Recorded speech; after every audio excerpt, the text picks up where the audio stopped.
Have faith. Let it begin. Hello everyone, my name is Angel, and welcome to another episode of Have Faith, Let It Begin. I want to start off by thanking GABBIE Santana again for our use of our theme song.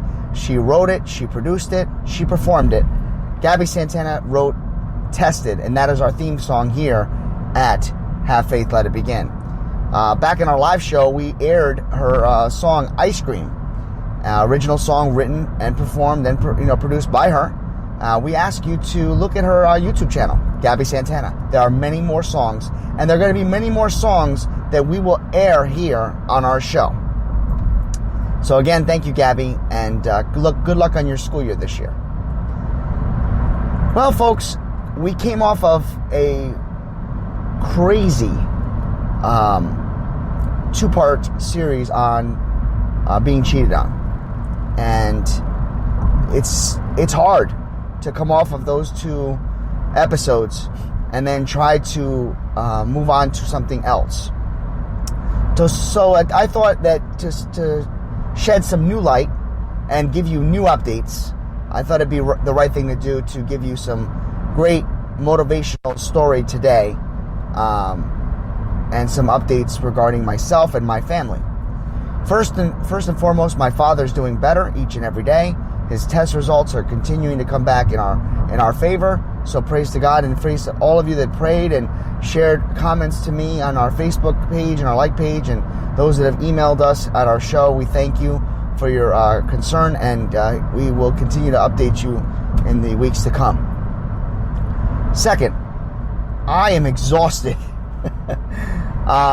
If you're new to the show, I'm going to be a dad for the first time, and we are closing in on 9 weeks to go. 9 weeks to go yesterday, which was Tuesday, and it has been an incredible journey.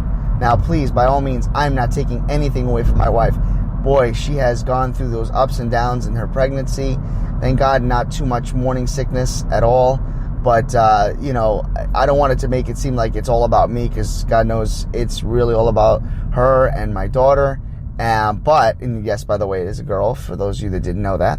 I just want to talk to you about the guys / father's point of view. Wow.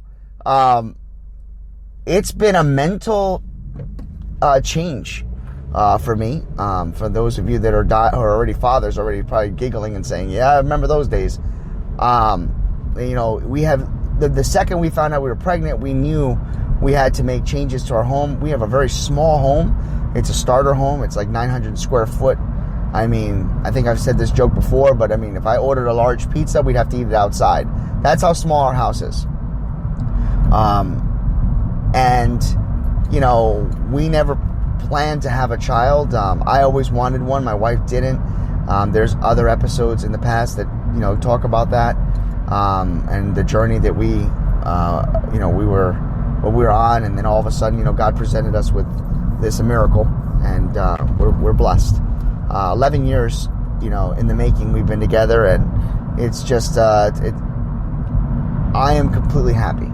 I've always been happy in my marriage. I've always been happy with my home, my job, I should say, and I'm extremely happy about this podcast, this show. But to know that we're bringing a life into this world, and to know that I'm finally going to fulfill this one last thing that I never thought I would be, and when that is to be a dad. So I have been building these last 72 hours. I have been building cribs. I should say crib. Thanks to help my father. I'm actually making a video right now. I videotaped my father and I making the crib. So I'm going to give you the short version of it, and I'm going to air it on our like page on Facebook. Then I had to build a changing station. It's hysterical. I'm going to probably do a voiceover so you understand the inside jokes that have gone on in this. We have had an electrician come over. We put light fixtures, a new fan. I mean, we've done everything. I just had the cable guy, had to move the modem and everything over because, that was our former office. Now it's the nursery. It's just been one thing after the other, and thank God, by the grace of God, that we haven't had any problems. This was the year that we had already planned, as we get a little louder here in the background because I'm now hitting the highway. We planned on doing things to the house. So we had already planned to do the rest of the windows and then the roof. So all that, and now you're getting into the fall. So I already ordered the oil. So they're coming, and we're going to do the maintenance on the boiler. I mean, it's crazy, but in a good way. So what is the purpose of this episode? Which I think I'm going to actually label this episode update. You probably already know that by now. Update or soon to be a father. I haven't decided yet. When we closed out the breakups episodes, we talked about having a lot of patience in prayer, having the opportunity to believe that all things do come in time, and I believe that when you are a believer of God, He provides. He always provides. It doesn't happen fast. It doesn't always happen, short term. It could take a while, but when it comes, it comes. And I'm actually driving in the middle of a fog right now, so I'm going to slow down here my speed. But what I wanted to talk to you about is prayer, really. And the prayer that I'm talking about is, I'd never prayed to be a father. When I met my wife, I knew she didn't want kids. I knew that it was something that I had to come to terms with if I wanted to stay with her. It wasn't a deal breaker for me. Some of my friends and family thought that I should walk away because there was no way you're going to be a father, and you would be a great father, they would say. But they would always tell me, we like her, but if she's not going to give you a child, you really should think about it. You don't want to resent her. God forbid something happens and you're older and you can't have kids at that point. All those played a factor.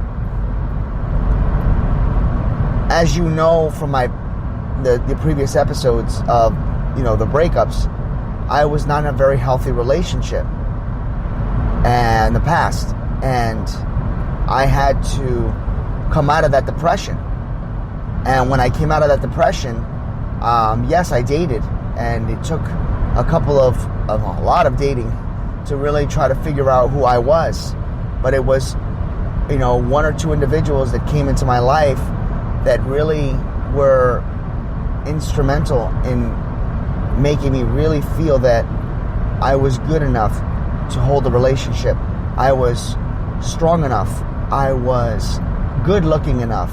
And I'm not saying that to sound conceited, but when you're insecure and you feel that you're heavy, you feel that you're ugly, to come away from that and start believing that you don't look bad, that you look, good, and you feel good about what you see in the mirror, was an eye-opener for me. When I met my wife, and she constantly, from day one, told me how cute I was, or how much how grateful she was the way I treated her, how much she cared about me. There's not a day that goes by that my wife doesn't say that to me over and over and over again. What I did pray for was peace.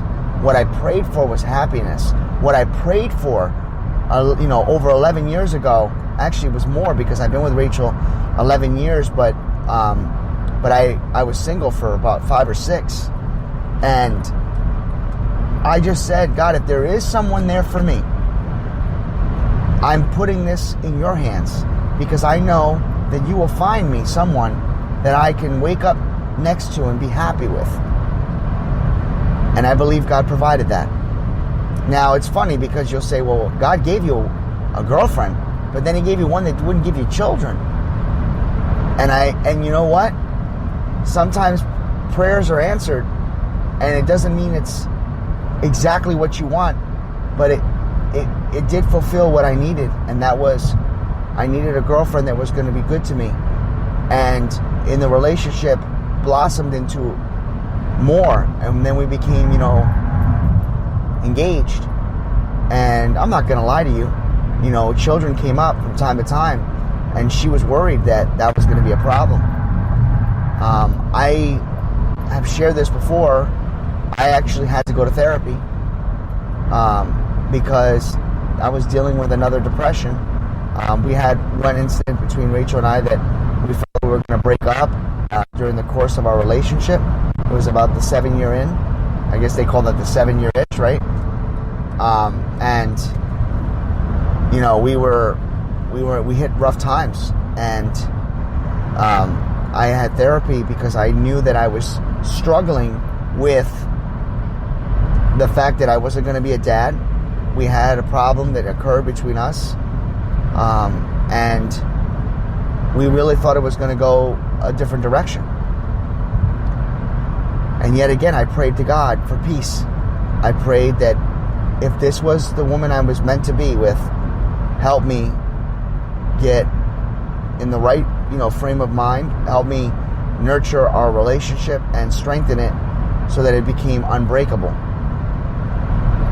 And a lot of the stuff that we go through in life is really not about her and I. It's usually, I don't hold back on this show. So, the in-laws are tough. And they're great people. They're great-hearted people. But they get involved. And unfortunately, it puts us in a very difficult situation. So moving forward, after about 3 to 4 years of, I would say about 3 years to be exact, of therapy, I had came to terms that I was never going to be a dad. And I started to do a youth group for my church because my theory was if I can't be a father to my own child or have a child of my own, that I would mentor others. And I started to do the youth group. And my youth group kids were, of all ages. We would have 30 to 40 kids, sometimes 10, sometimes 5. And I just promoted that program to the best of our ability. And lo and behold, a couple years later, God provided us with a miracle. And she was conceived. It is still extremely overwhelming. And I'm so grateful that it has happened. My wife slowly has blossomed into a future mom. She is such a great person, and she's starting to have that mother instincts already and motherhood mentality, and she's so good at planning things out and getting things prepared. I'm so proud of her. And if you're listening today, Rachel, I'm honored to be your husband, and I'm so honored that you're going to be the mother of our child. So, to wrap this whole thing up, when you pray, in my opinion, when you pray for what you believe God will do for you. I don't like to pray for things where I'm asking God, I need this, I want this, God, I need you to do this for me. For me, I pray for peace, I pray for happiness. I pray with the notion that God already knows what I need help in, but I pray and ask Him to just do what you think is best, because if you think I shouldn't have had a kid and mentor other kids, I was okay with that. It took time, but I was okay with it. And now He's providing me with a child. And I'm so grateful. So when you go out into your daily life, if there's things that are happening in your life, if you're struggling, if you're battling those storms that we constantly talk about, if you're unhappy, if you're sad, give it to God. Allow God to listen to you. He already knows what you're going to say. He already feels the pain that you do. And He will bring you on the path of righteousness. Sometimes the path seems impossible. Sometimes the past seems unpromisable. I guarantee you, every road and all roads lead to Him, and all roads lead to happiness. For Have Faith, Let It Begin. My name is Angel. Have a great day.